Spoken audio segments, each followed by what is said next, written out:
Hello, I'm horror cartoonist Dennis St. John. I draw monsters and write twisted tales. As you can imagine, I was a little obsessed with Buffy the Vampire Slayer. Lucky for me, so were most of my high school friends, all except one. One friend who stubbornly refused to join the Scoobies. So here we all are, 20-some-odd years later. I'm teaming up with Doc Travis, John, Teach Landis, and maybe a special guest or two, and we're going to make our friend, Michael Poley, watch one episode of Buffy a week until he's no longer the Buffy Virgin.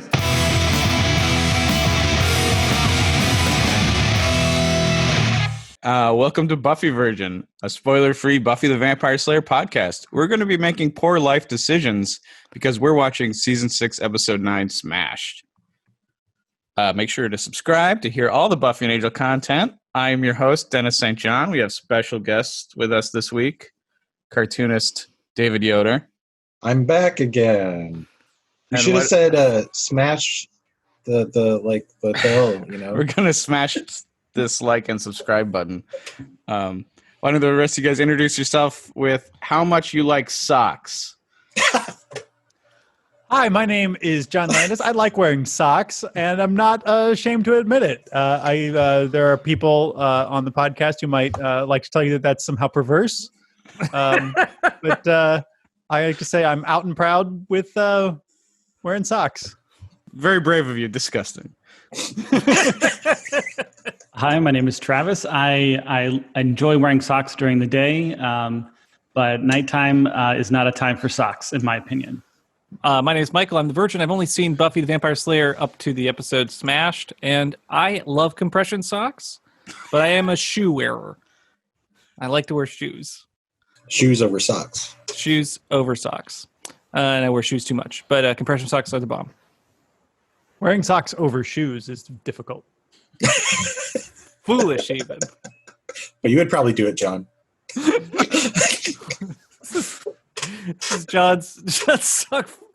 Anyway, stop it. All right. We're going to be talking about Smashed. But before we do that, we're going to do reactions to Season 6, Episode 2, Bargaining Part 2. Audience reactions. And Travis, why don't you read this first one, since I think you got the names down better than anyone else. So if you're out there, please let us know phonetically how to pronounce your name if we keep screwing it up. But I think this is pronounced Ivana Klik, and they say, "Now I know how Wally Serbiak must feel every night."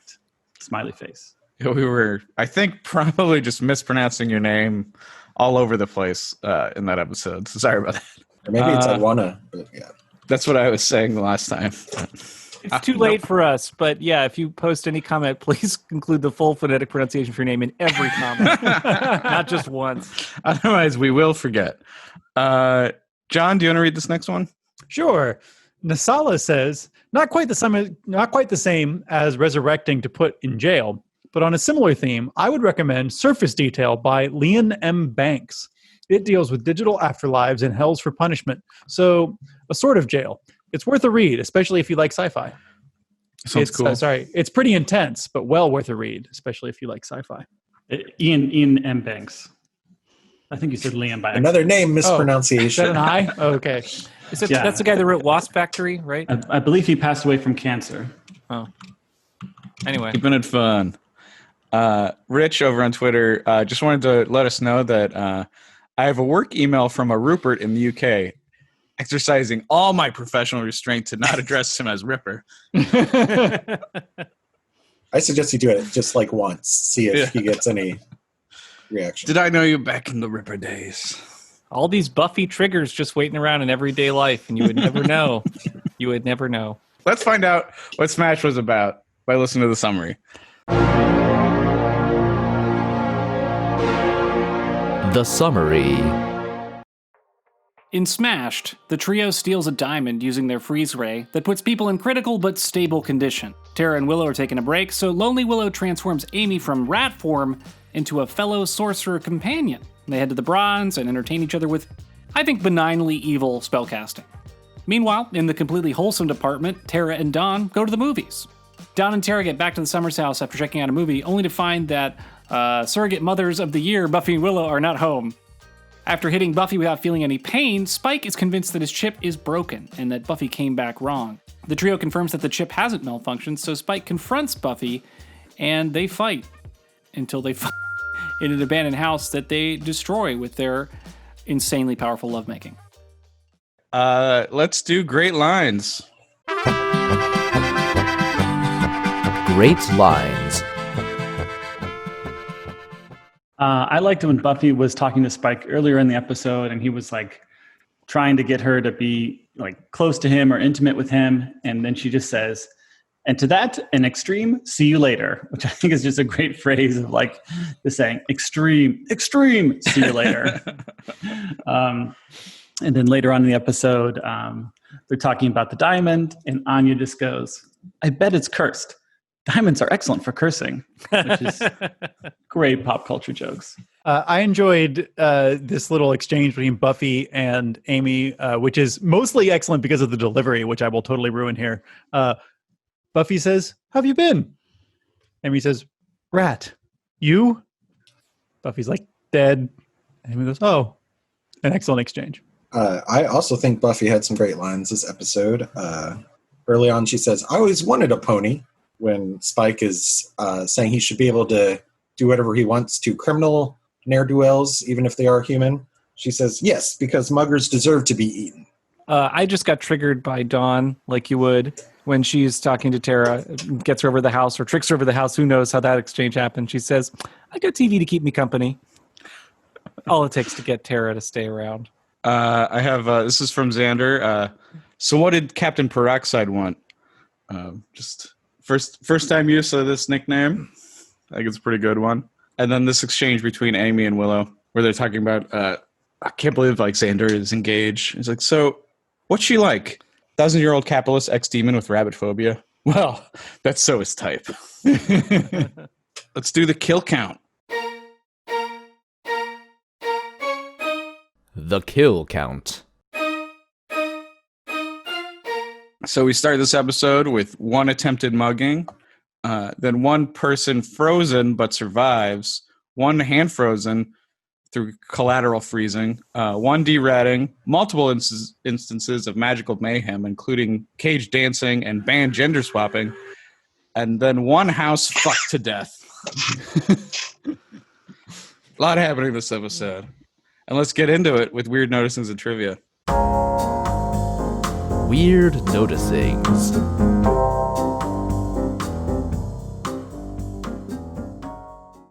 Okay, so the spell that Willow casts, where she just sort of makes the spell appear and then she reads it.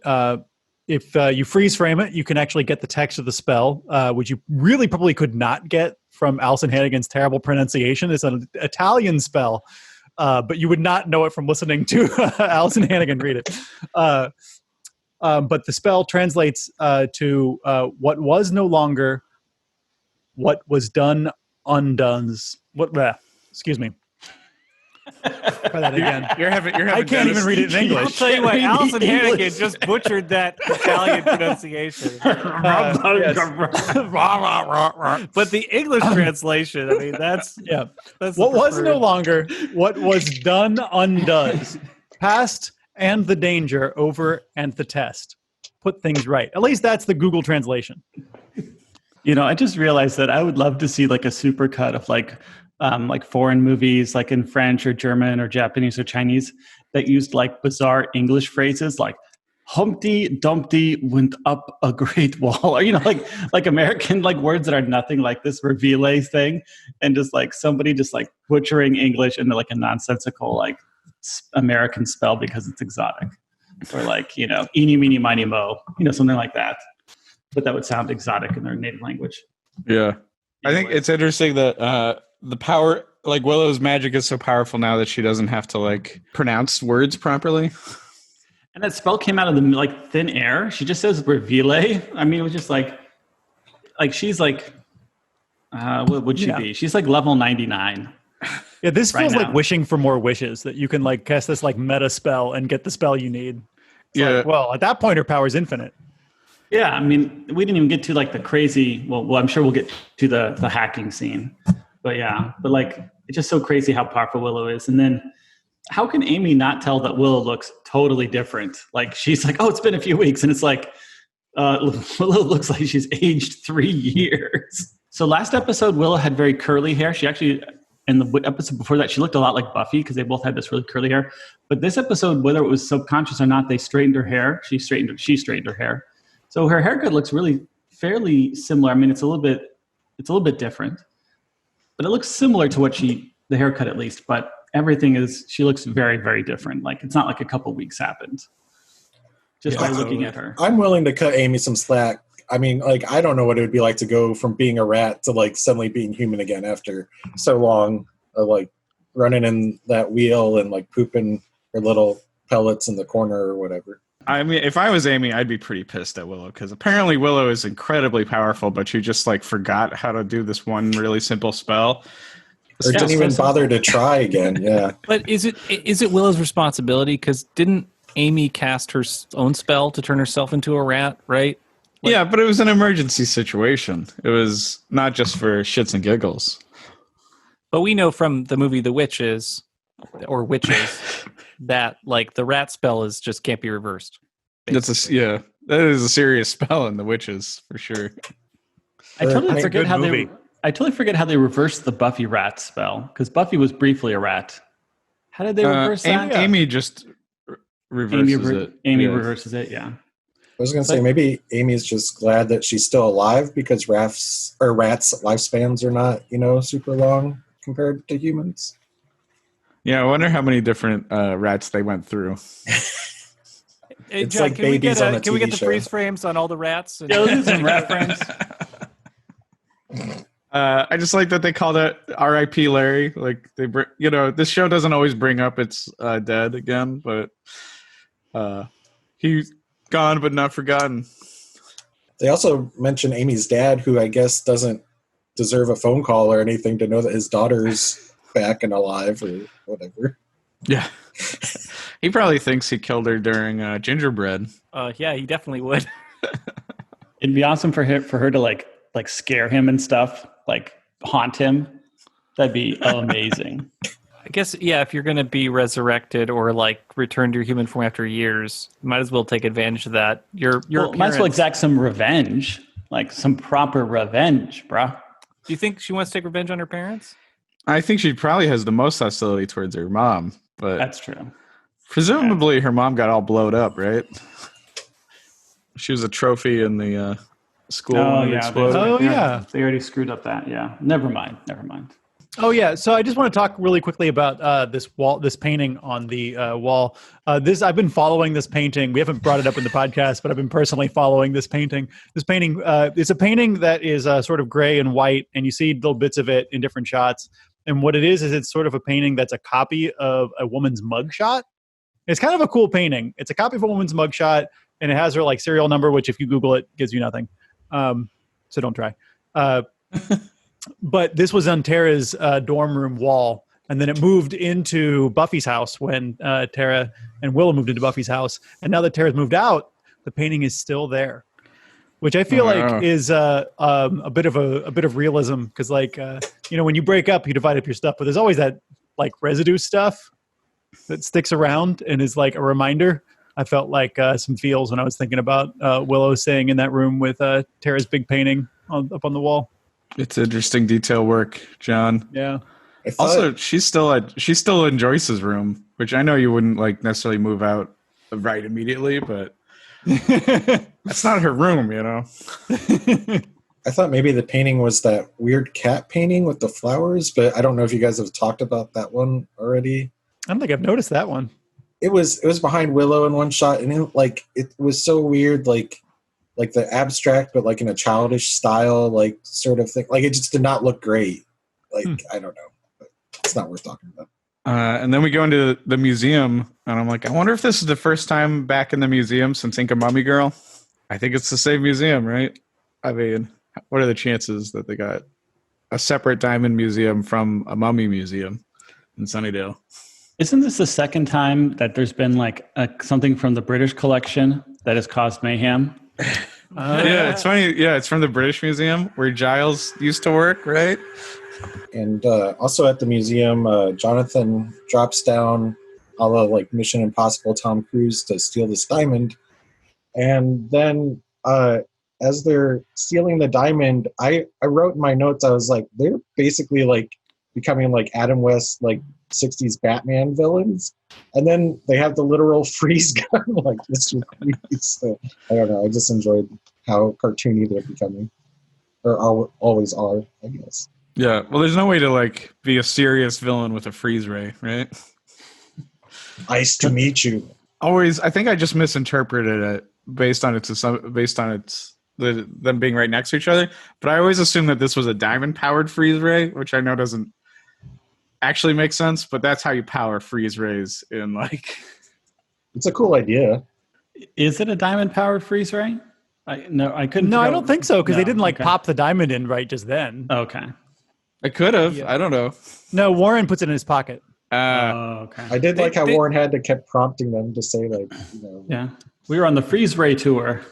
Did you guys catch all the shade that Buffy threw at Willow when she was talking to Amy? She's like, Amy, you should stay here. Everyone does. I love that. That's an excellent moment. Yeah. So She's good. like, what is even happening to my house? Buffy comes downstairs, and Amy is watching Buffy's TV and eating Buffy's cookies. There's this excellent ad playing in the background, which if you kind of like don't really, if you're focused into the plot, you might miss. The text of the ad that you can hear from the TV is, which means now you get 2 double meat medleys for the price of 1. It's a pure beefy patty above. And then the female announcer comes on and says, and a slice of processed chicken product below. Plus. And then it cuts off because Amy turns the TV off. Gee, I wonder if that'll come back later. Yeah, I don't know. When Buffy and Spike meet up at the museum looking for clues, there's a little shout out for any Buffy Giles shippers that may or may not exist. And if you do They exist, definitely exist you're weirdos. because, yeah, they're definitely weirdos, and they definitely exist because if you look on Archive of Our Own, there's a lot of Buffy/Giles fiction out there. who do you think the Buffy Giles shippers are? Like, what's their demographic? Are they like Englishmen? Yeah. I don't know. Sorry to creeps. be so dense here. Are you calling out the fact that Buffy says that, she was thinking about Giles? Yeah. Yeah. Okay, cool. I just wanted to be explicit about it because I was a little confused. I think Oh, sorry. Yeah, and No, no. Spike, well, and it's more even that Spike's like, I always wondered about you two. Yeah. I just, the moment of Tara being the divorced parent to Dawn is absolutely heartbreaking and horrible. That's so sad and intense. Like, oh, I'll buy you a milkshake and we didn't break up because of you. It's like very cliched, but like really sweet and really, really, really got to me. Yeah, those two have always had a really good relationship from Dawn's first episode, and it moved from being like them both being the outsiders in the group to like being a parental relationship, and yeah, those scenes are good and emotional. On a completely different note, wanted to talk about a great zoom in and enhance opportunity where they're reading the newspaper about quick zoom in and enhance that will not be quick at all. In the scene when they're sitting around the magic box reading the newspaper, Willow and Xander have newspapers out and they're reading about what's happened at the museum and the man who got frozen. They cut to a close-up on the newspaper, which you can see for a second. There's a little headline about the man being frozen, but if you freeze frame it, there's some really bizarre text there. And I want to give credit to One Bit Shy, who actually transcribed this and posted it to the Buffy Google group in 2006. Nice. So this is sort of in fragments because you can't see every article and the different articles sort of start and stop in places the way the shot is. But okay. Many instances of divinely inspired infant geniuses have later turned out to be magnificently machinated hoaxes perpetuated by clergy as a means of motivating reluctant parishioners. Modern research confirms, however, that many such events are indeed genuine instances of intellectual prodigy. As award-winning scientist Mr. Chen recognized theological thesis at age 11, became a working journalist at age 13, and succumbed to alcoholism before his 16th birthday, or before her 16th birthday.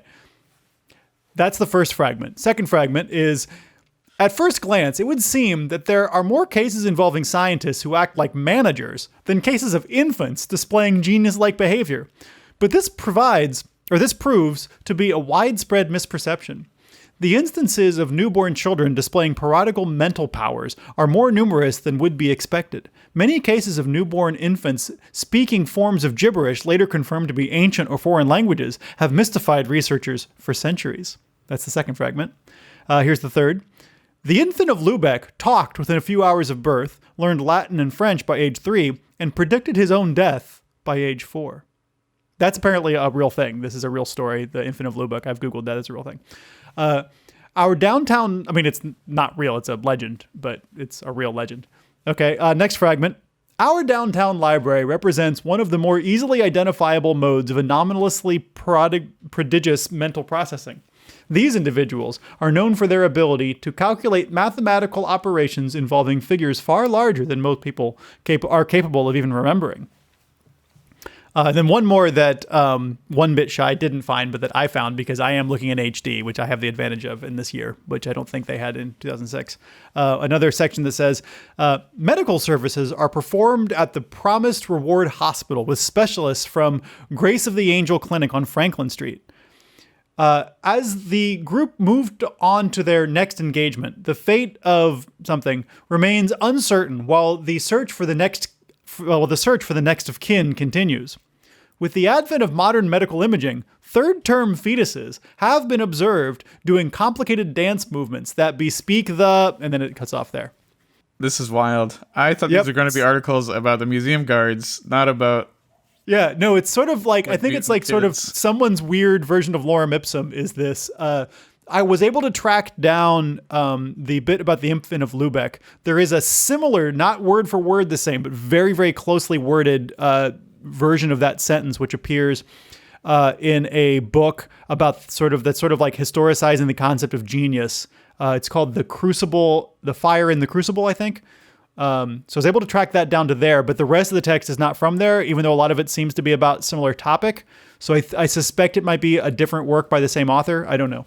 I think I've seen online before that for TV shows, like a bunch of different shows have had the same prop newspapers before and stuff, like just because it's like, why bother to right. Yeah. But that was pretty interesting. Thank you for doing that research, John. Did you use a computer or magic? I used only a computer and the magic of my mind.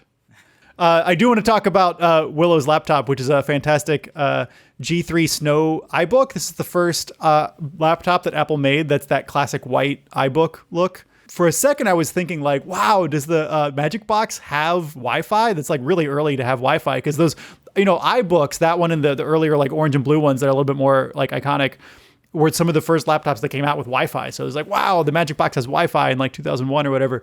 But actually, if you watch it carefully, she actually does plug in a network cable. So she is in fact jacked in during this scene. How about that magic hacking? Yeah, I was pretty excited to see the magic hacking. And I guess that's interesting that you say that she was connected to the internet. Like, I wondered, was the laptop even necessary? Like, she seemed to be so above. She wasn't actually typing. She had her fingers kind of floating above. But, I don't know. That was some interesting shit there. I wish we saw what she saw because it would have looked like Hackers or Johnny Mnemonic. Yeah, some Minority Report type, moving screens around and grabbing this and yeah. I rewatched Minority Report the other day. It was pretty good. Sorry, they spent the whole wire budget on the bronze, Dennis. Yeah. Sorry, couldn't do anything for the laptop upgrade. It seems crazy and unnecessary, but I mean, totally, in theme of what Willow's doing this week. She's magic for everything. I like when Spike thinks the chip is broke. 100% immediately goes back to eating people. I feel like anyone arguing for Spike becoming a better person, no hesitation. Wastes no time. Yeah. And he's still a really good, I'm gonna find the girl who's lost and missing. Well, she was literally a girl in a Red Riding Hood, a sweatshirt. I thought he was pretty dumb to jump to that conclusion right away because literally at the beginning of the episode he punched the human mugger guy and his chip was working then. I don't know, that it took him so long to put two and two together. It seemed Spike is not a smart boy, but you know what he might be. He might be a giant nerd. So I'm starting to develop a headcanon that Spike is like a closet nerd. Here's my case: is that like we know that like in his original human life that he was a poet, which is like, you know, if poets aren't the, Old-timey like they're the 19th century nerds, right? Would be poets, right? So, but then like also jump forward to this episode where he's like, you know, like beaten up on the trio for being nerds, and he makes 2 Star Trek references in making fun of them. He's it's not time to play holodeck. He pulls out holodeck real quick. Yeah, he does. And he says he doesn't know who Boba Fett is, but we know from School Hard that he does know who Yoda is. That's true. You're my Yoda, man. I think Spike is at least like on some level like a closet nerd. Like either he secretly is into, you know, geeky pop culture stuff, or he wishes he could be. Like I think he has some kind of like desire for that on the inside. That's why he hates Xander so much. Xander is living the life he wishes he could. Speaking of being a giant nerd, I want to talk about. Oh my God! Wow, Dennis. Yeah, this Boba Fett action figure. So I did a little bit of research on the original variations of the Boba Fett action figure. I think quite famously there was a version of it that could actually fire missiles, but that was canceled because it was sort of, they decided it was unsafe. And that all the ones everybody got had them fused in. But this is not that. Like, that would explain why they're so protective of it. Yeah, because that's what they claim it is. They say it's this 1979. But I think no versions of that exist that are painted. All the prototype ones that have that were unpainted. So it's not that. There is a sort of a special variant of the original Boba Fett, which is called the Tri-Logo. I found this Googling around today, but that one is not what they have either, because if you freeze frame it, you can see that the painting is different. It's the regular Kenner Boba Fett. It's not special at all what they have. It's worth about $40 out of the package the way I have it. Oh, hey. But the display looks stupid.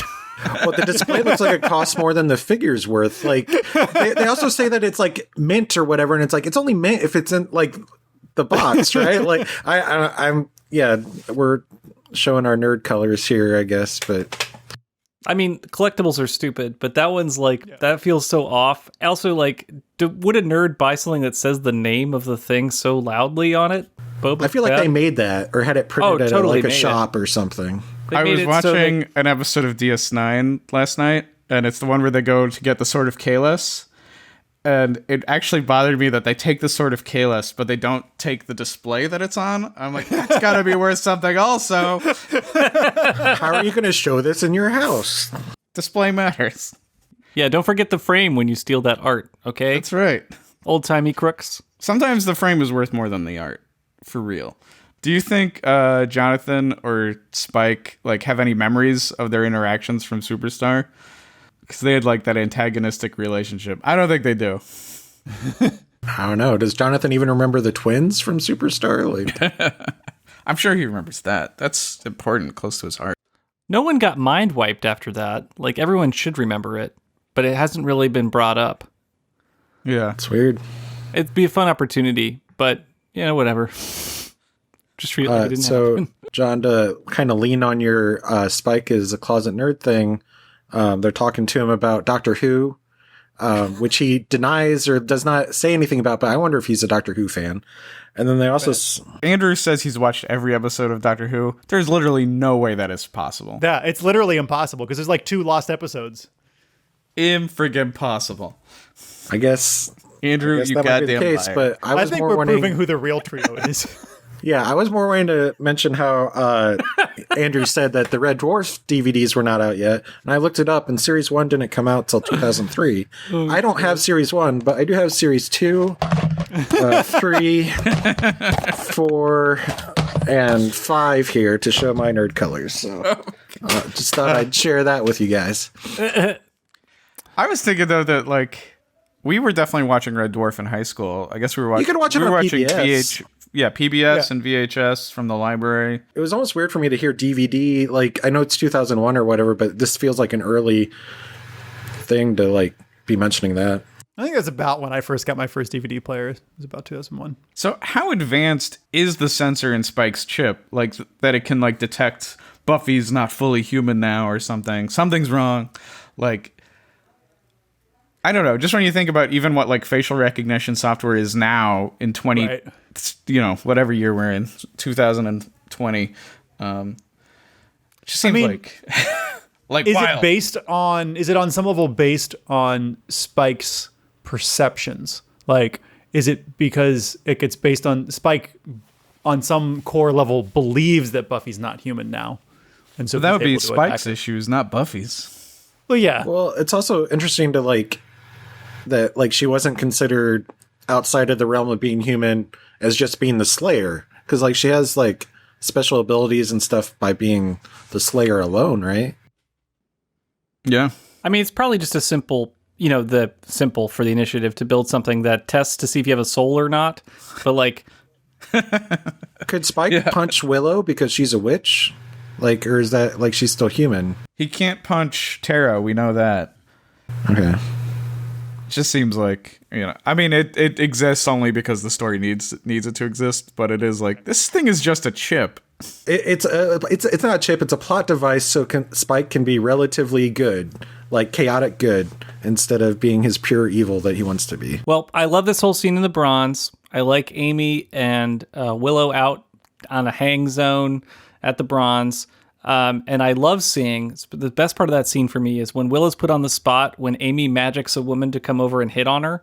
Like, it's something about having never seen that scene before, right? Like, we've seen the male temptation scenes, but the female temptation scene kind of playing out, it was just it felt super direct. And like, I was surprised too. Like, I felt like I was empathizing with Willow, like, oh, that's too soon. Wait, what? Hey, it was just really a fun scene. It felt like a real progressive and interesting scene, though. I don't know about calling her Ellen as an insult, but whatever. Did you notice the woman's name that gets magicked over to hit on Willow? Should I know her? Well, you shouldn't. Her name is Bree, though, which we know is Cordelia's weakness. So, again, headcanon, I think that this Bree went to Sunnydale High School with their class, and that this was some kind of like rival to Cordelia because they have similar dark hair.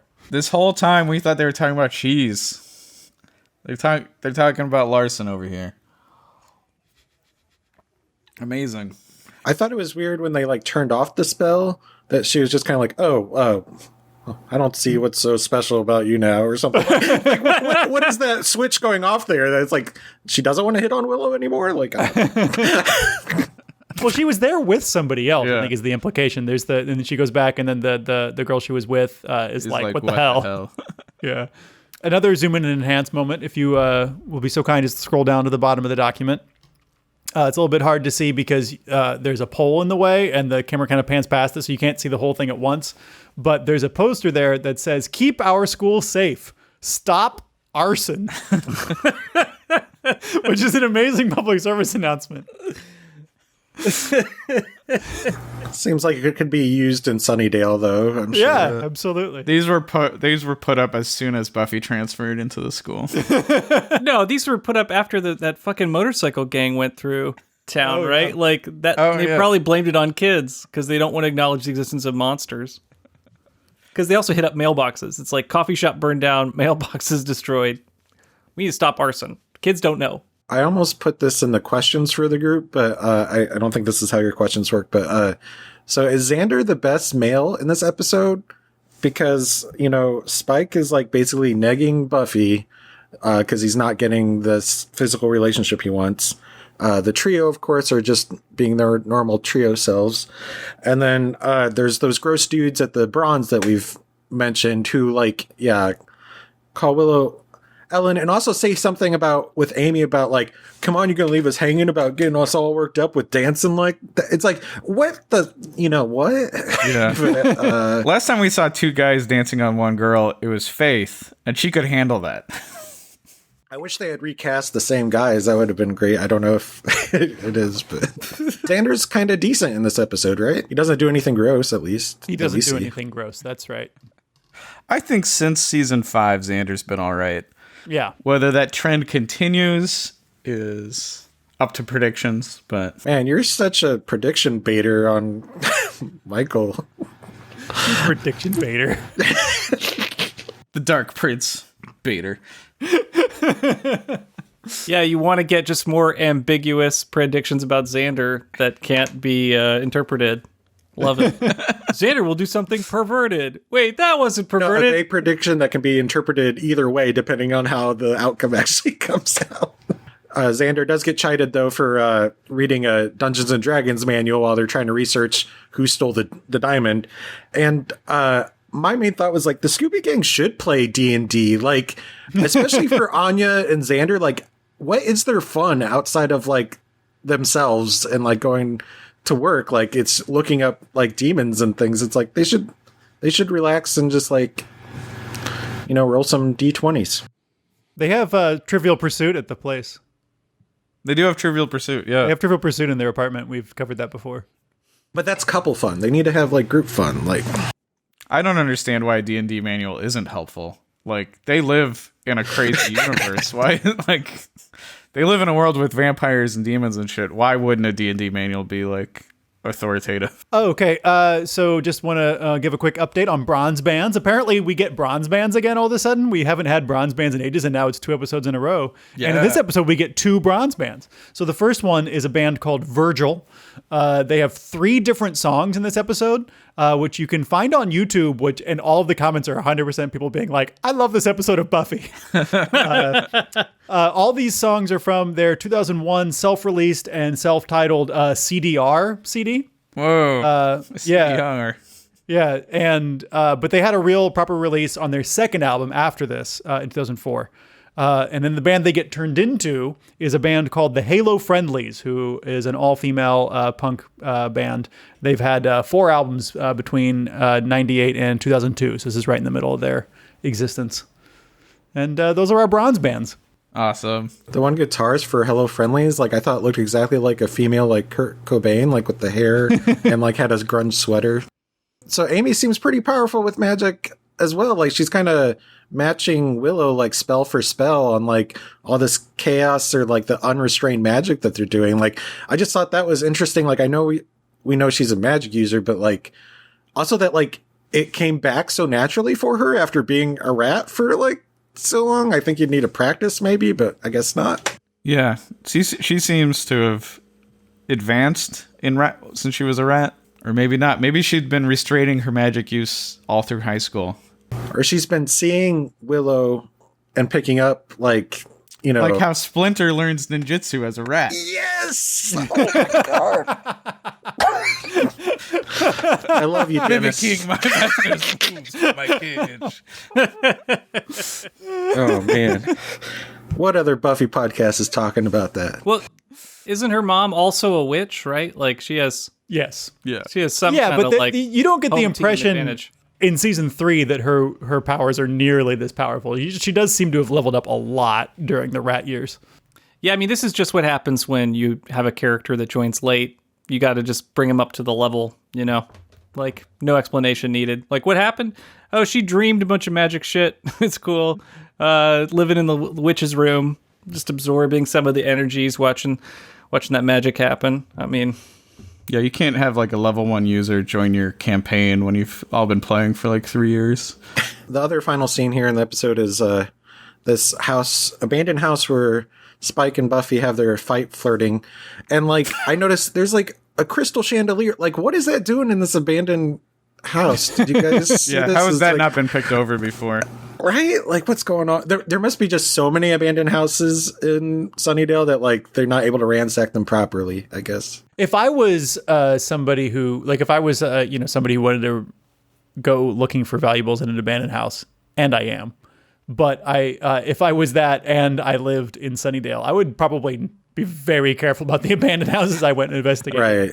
But somebody, usually somebody like an abandoned house, there's still like some ownership or something. There's going to be a company that comes in and cleans out like anything that's actually worth something, right? I was thinking, like, what if it's actually a house that's on the market and, like, the chandeliers to, like, gussy it up so when they show it, they're like, but look at the chandelier. Usually based on a Buffy episode title, like I can just see the title and I'll remember the whole episode. Season 6 things get blurry, like when it's like crashed and smashed and smooshed or whatever. Like, so this episode, I like never really remember going in which episode it is right up until I'm like, oh, this is the one where Buffy and Spike fuck down the house. Good Lord. It's a little much when they collapse the floor. That's where it's like it's like done instantly because it's like it's a solid fall. But like it's crazy that that they're continuing to they want to do it or whatever like so intensely. But like it seems just like an unnecessary like stunt to like also it's like over in a second. I feel like the stunt failed the way they intended somehow, like, but they just kept it anyway. I don't know. To me, it's not the falling through the floor isn't the big payoff as much as like when they land on the concrete basement and the concrete shatters. Yeah. And I always think like, you know, vampires heal and stuff, but their bones are still bones. Like Spike's pelvis was shattered. Yeah, this is more like Superman and Wonder Woman fucking than. Oh, poor Riley. Like this is what I've been talking about for years. That Riley just could not keep up with this. Like, there's no way. So weird thing about this sex that I noticed, and I don't want to be gross, but I think I have to be. But like I promise I'm only interested in this as like a continuity issue. When they cut into close up and you actually like you can see them reaching out of frame and like messing with belts and you can hear like jingling of belts and it seems like pants are coming off and there's even like I don't want to be gross. There's a moment where like it seems like it's a moment that this is the penetration moment. Yeah. And then they cut back to wide and Buffy still fully has her pants on and they're like tight leather pants. It's not like something you can push to the side. Not really sure what's going on there. But for the entire time, Buffy is fully wearing her pants. I think Spike is too, but it's kind of harder to tell because he's got the coat over it. Yeah, they're just getting to the essential bits, I guess. I mean, I think at the point where you're destroying houses, like zippers. Oh, I see. You're just blasting through whatever's in your way. Wow. I said I didn't want to be gross. I noticed the same thing when I watched it, though, so I'm glad you brought it up, that someone brought it up. I feel like the sound engineer just was like, I'm so excited I get to do all these sounds. I mean, the sounds of them getting undressed is like so insane. Like it sounds like they're wearing 3 belts and 10 zippers, and it's just the person like must have really like been like, alrighty, I get to use all these effects, and it just went absolutely nuts. I think this is a really great place to end Weird Noticings and Trivia and move on to questions for the group. Questions for the group. Yeah, so, all right. You wake up from a short coma in the middle of senior year. What is it that you need to get back to?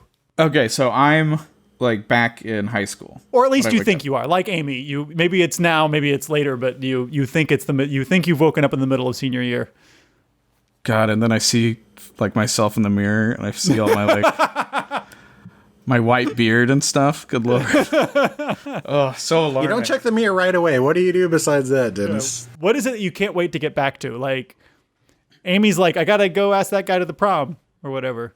I remember senior year, I was working on my senior project was a comic book that I scripted all of it and I like drew the first few pages, and it's pretty terrible in retrospect to think back on, but it was called Teen Angst, about some high schoolers just going through their high school experience. So I actually have it in the other room. I could probably show some pages, but I don't know if you care that much. I care. Yeah. Okay, I'll be right back. I don't remember looking forward to anything senior year of high school. That was a rough time for me. Yeah, it was a rough year for sure. I think I would have been like, all right, got to get to swim practice. Yeah. You know, I was pretty obsessed with swim team my senior year. I'd be like, oh no, I have to go work my shift at the pizza place. Yeah, I got to learn my lines for Death of a Salesman. Oh no. God, what if 38-year-old John has to go back to Marion's Pizza? That'd be. I have dreams like that constantly. I constantly have like, horrible like food service dreams where I'm back at places that I've worked before. Yeah, I don't think I was doing anything like. I don't know. Yeah, no, it's definitely not like Amy, where it's like there's this thing I wanted to accomplish. Well, I mean, she's checking up on, boyfriends too, right? So it's like you would totally be back in your high school self, like, hey, my girlfriend or the person I've crushed on at the time, like what they're up to, like, yeah, which is true. Feels like a distant memory now, but like, yeah, of course we'd want to pick up those things, and I'd be looking for you guys to try and figure out where Where's the team? Who am I going to watch my anime with? Where are my friends? Where's my anime at, dog? Yeah.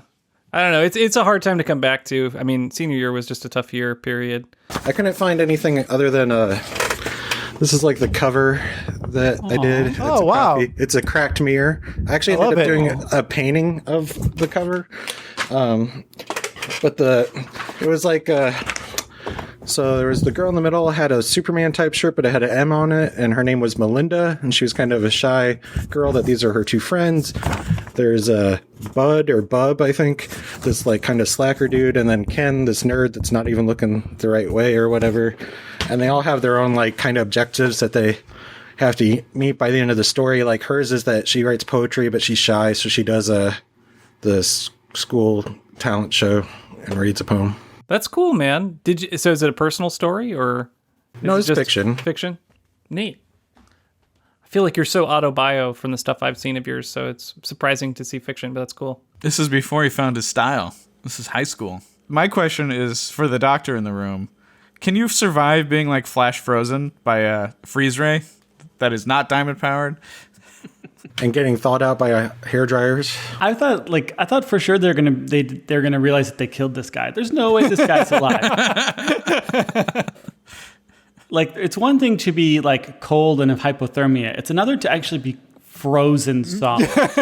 Yeah. Like, this isn't like hypothermia where some people can survive. You know, he wasn't in a like an ice cold lake in January, and now, this guy was literally the entire surface was frozen solid. Like, For that matter, Jonathan's totally losing that arm, right? yeah, that arm is dead. That arm has had severe tissue damage. Like, amputation is inevitable for that arm. Robot Another Dr. Travis question here. They say on the TV news broadcast that he is in critical but stable condition. Can you be critical and stable at the same time, or is that a contradiction? It's basically a contradiction. Like, just by the nature of what critical should mean, what stable should mean. Right. Doesn't critical mean that, like, if we don't do something, you're going to die? And stable means the opposite of that, doesn't it? I mean, stable could mean that something isn't changing, but the idea that you could be in stable condition after being frozen solid is not rational. What's the train movie where the Neanderthal gets unfrozen and comes back to life? Encino Man? That's with Christopher Lee, but you know, not important. Like they took like a movie trope where like this happens to cavemen and stuff, and they're like, "Yeah, what I'm sure is this that works." movie? That's a good movie. Is it just called Horror Express? I think we're all three thinking of different caveman movies. Never mind. It also happens in Scooby Doo, but it turns out it's not really a caveman. Freezing preserves things, but it doesn't keep anyone alive. Like, so let's move to themes and deep stuff.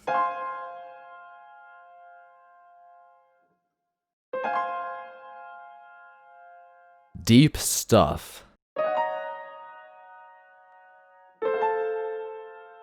Not a lot of themes and deep stuff this episode. It's kind of a lighter episode. The one thing that I thought of that we could talk about here is Anya gives this theory that, Willow, the fact that she's so straight-laced and I think even-headed is, I think, what Buffy says, something like that, that's the reason that she's going to go bad and go really horrible. That people who are more straight-laced, when they do go bad, go worse. Do you guys think that that's true? I think to a degree, like not to like you become a supervillain degree or anything, but like I think doing bad things, like being a little reckless, is something you need to learn the same as anything else. And so when you've had no practice at it your whole life, you do tend to do it wrong, right? You're like, go too extreme in one direction, right? I was going to say, whenever somebody snaps, they always interview the neighbors and they're like, oh, he's such a quiet, nice guy. You know, like that's what you always hear. So like, I don't know. How about that for deep stuff? You guys want to move to recommendations?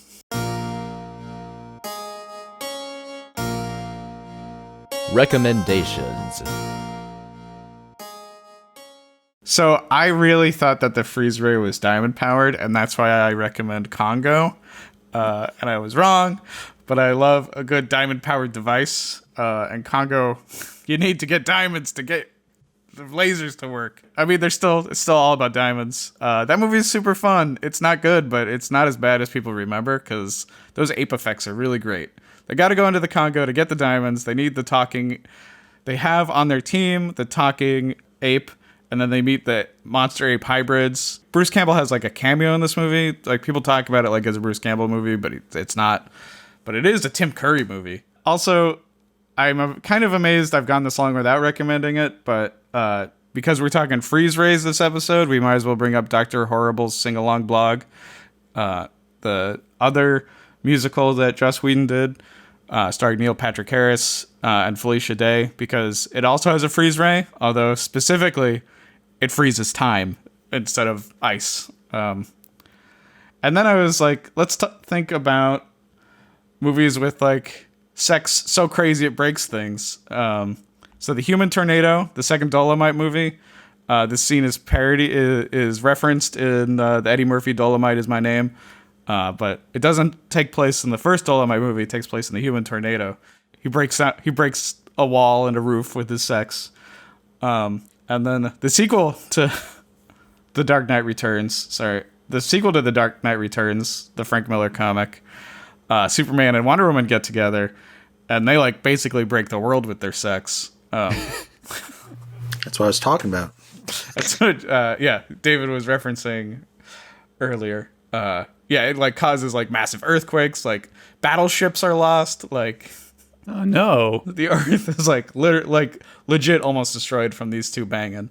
It also feels like on the same level of like the Kevin Smith dialogue in Mallrats or whatever about like Superman's junk just like shooting right out of like Lois Lane because it's so powerful or whatever. Men of Steel, Women of Tissue. Yeah, another ice-powered freeze gun, Batman and Robin.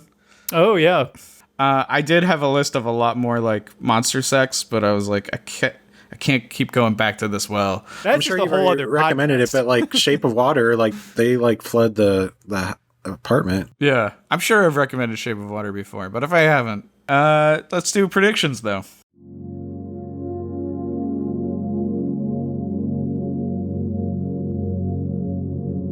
Virgin predictions.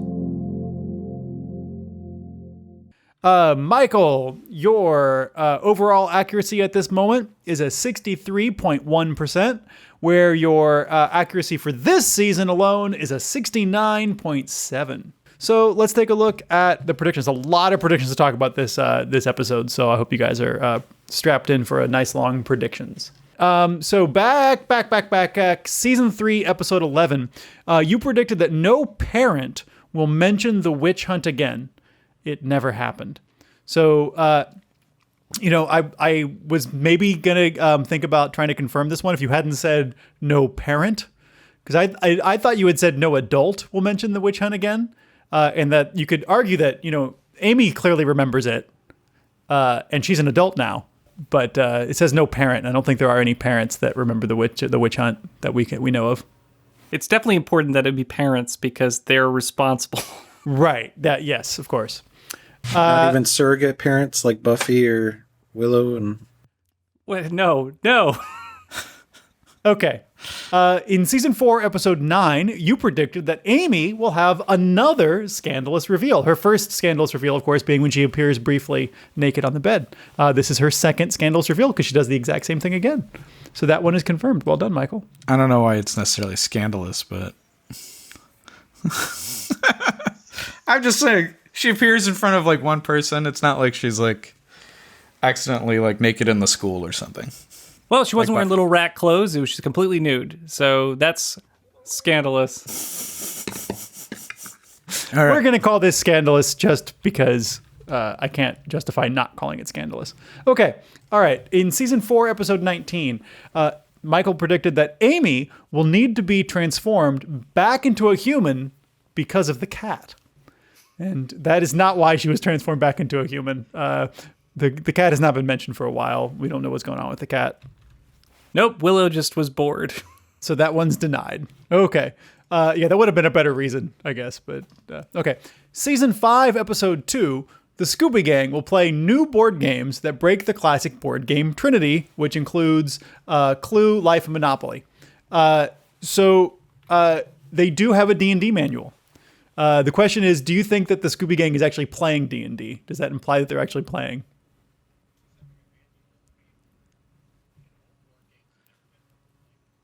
Yeah. Okay. Yeah, So we'll I mean, leave we that one did- open for now. Yeah, we didn't confirm this one back when John discovered that they have Trivial Pursuit That's on the true. table. That's true. That's true. That one seems a little bit more suggestive. Yeah. All right. Okay. They weren't playing it. They just. No, it was clearly like as a decoration. Anyway, season 5, episode 15. Michael predicted Amy, the rat, has not been keeping up with school. I think that is confirmed. That is she confirmed. clearly has not been keeping up with school. There we go. I don't know Okay. why you felt like you needed to read the commas there, but Season 5, episode 19.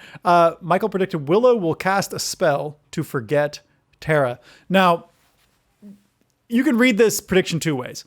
She will cast a spell that causes herself to forget Tara, or you could read it as she will cast a spell sort of in order to alleviate her pain over Tara. Like in the sense that, like, when you say somebody drinks to forget, they're not literally erasing their memory, right? So if I drink to forget my girlfriend, I'm just sort of like trying to distract myself. I'm trying to, not think about it. So in that sense, in this episode, I think Willow is casting spells in the spirit of forgetting Tara, of moving on, right? In the spirit of distracting herself. So do you think, what do you guys think? You think that's a bit much, or do you think that we can say that Willow is casting a spell to forget Tara here? that seems like a bit much to me. But Okay. The wording more makes me think of like she's going to use magic to basically eternal sunshine Okay. Tara out of. Yeah, I think that was the intention, but I thought I'm looking for ways to help Michael out here, Okay. Season 6, episode 5. This one's also a bit of a stretch. Michael predicted that Andrew will wear another sexist t-shirt. Previously, he wore a t-shirt that had a woman labeled as cuts of meat. In this episode, if you look at the very bottom of the doc, I had to get two different screenshots because you can never see the entire thing. But he has a t-shirt that says, I heart tour. T-O-U-R, tour. I heart tour. Does anybody want to make the case somehow that that's sexist? I don't think it is. I looked up that. Is that just for people that like bands? I Googled that it tour? too. I don't know what the heck that means. He hearts Like tour. you can find shirts like that now, but I couldn't find like the information on like No idea what that the means. origin. Anybody want to argue that he's being sexist somehow with I heart tour? I don't understand that. Okay. All right. Guess we'll leave that one alone as well. Okay. Season 6, episode 6. Michael predicted that Amy will stop Willow from performing a spell. I think this one is not denied exactly, but definitely is hardcore wrong. All she does is encourage Willow to perform spells. We'll see if that comes true later. Season 6, episode 7. Michael predicted that the bronze will get damaged again. Do you think the bronze is damaged by any of the shenanigans? Like, if I was a patron and somebody floated me up to the ceiling, I probably wouldn't go back to that bar again. I feel like they set everything back to normal. Yeah. I wondered when I watched it, were those cages that the boys were dancing in, were the cages there before they Presumably did not, this but I don't know. Like, is cage dancing a thing at the bronze? Okay. So I think that one just stays open because the bronze is not really damaged. Finally, season 6, episode 7. Oh, no, sorry. Not finally. There's a few more. Season 6, episode 7, we have a super prediction, which Michael predicted that Spike and Buffy will have consensual sex in season 6. Now, trousers notwithstanding, can we say that this is probably confirmed?